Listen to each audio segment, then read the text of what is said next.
Hi everyone, we are students of the Bosco Technical School. Over the past time, fire caused by electricity have been one of the major disasters Liberia has faced. Fire caused by electricity have damaged homes, have damaged lives, and even properties. So, as a team, after a series of testing and experiment, we came up with a suitable solution that would terminate fire caused by electricity in our society.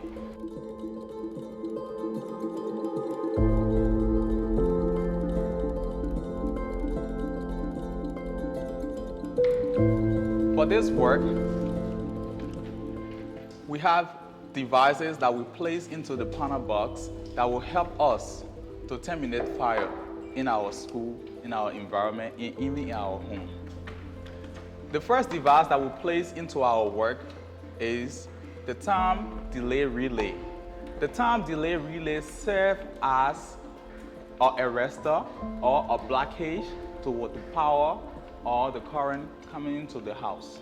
The time delay relay is set on a specific time in which the power, when the power comes initially, it is going to arrest the power, and after a few seconds, it will automatically transfer the power to the house. We have another device called the phase failure or the phase monitor. The phase failure or the phase monitor regulates the voltage that should be sent to the house. The voltage is set on a maximum level for our regular homes at 230 or 220 volts. And the lower, it shouldn't go lower 220 and it shouldn't go higher. So for that reason, this phase failure will signal to the contactor that we have in our work that if this voltage exceeds 220 volts or 230 volts, the power shouldn't be sent to the house. And if it goes below, maybe by 100 volts, power shouldn't go to the house. So that's the work of this phase failure. This phase failure also serves another important purpose.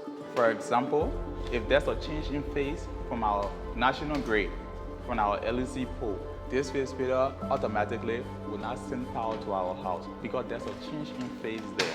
Because if there's a change in phase, who knows, probably we'll be expecting 380 volts into our homes, and it will damage a lot of equipment, and it will even damage the life of the people in that home. Another device we use here is the contactor. Like we all know, a contactor is an electromagnetic switch. It automatically switches on by itself. That's the main reason why we use the contactor, because it switches on automatically. Based on the timer, the contactor will switch on automatically. And now the contactor is in line with both the time delay relay and the phase failure.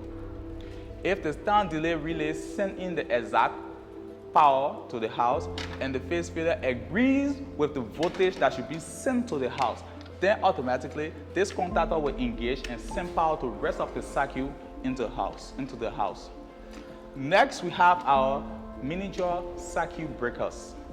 These breakers are controlling every circuit in our homes. So from the contactor now, we take our live wire from the contactor to feed the contactor. From the contactor to feed the miniature circuit breakers.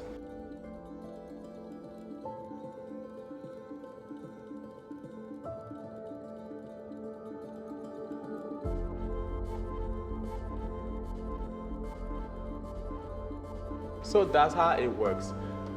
From the time delay relay to the voltage regulator or to the phase failure, from the phase failure to the contactor, from the contactor to the miniature circuit breakers. This is the first phase of a time delay relay, phase failure, contactor, and the miniature circuit breaker. So these are the proper connections that you need to put within your panel bar, or you need to place within your panel bars, so that your house will be prevented or you will terminate fire caused by electricity. In our wiring system today, mostly we use the two wiring system in our homes, which is not wrong, and also being it not wrong doesn't mean it's not harmful to our home. It is always essential that we use the ground wire, and it will help us prevent our homes from electrical fire. This ground wire is meant to intercept unstable voltages that will be into our circuit. And once this ground wire intercepts the unstable voltage, there is a ground wire in the 3-wire system. Our ground wires come from our various receptacles, and we connect them into the junction cup. From there, we connect them into the panel box that you can see. The green wire in here indicates the ground wire. So our ground wire is connected to the ground bar in the panel box, and this ground bar is also connected to the grounding rod that is also planted into the ground. When the unstable current is sent into this panel box, it will transfer it to the grounding rod, thereby sending it into the earth. In selecting the appropriate wire can help prevent us from fire. For example, we normally use 3 wire in our residential wiring. We use the number 14 wire, the number 12 wire, and the number 10 wire. And all of these wires have their own purpose. For the number 14 wire, we use it for our light bulb. And we also protect our lighting circuit with a 10-amp breaker. And we use the number 12 wire for our common receptacle, where we plug our fan, our phone, and other LED appliances. We also protect the circuit with a 16-amp breaker. And the number 10 wire, we use it for our heavy-duty receptacle. Okay, in our home, we have another very important device that we normally overlook, which is the smoke detector. This smoke detector will alarm whenever it detects smoke into our home.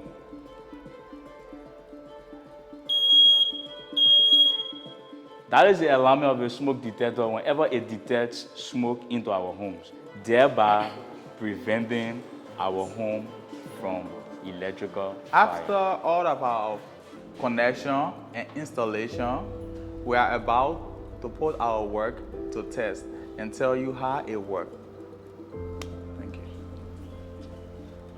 So now we are going to send power in, and you're going to see how it's going to work, how the timer going to send information to this contactor, and how this voltage monitor or phase monitor going to send the information to this contactor to send power to the rest of the circuit to the house.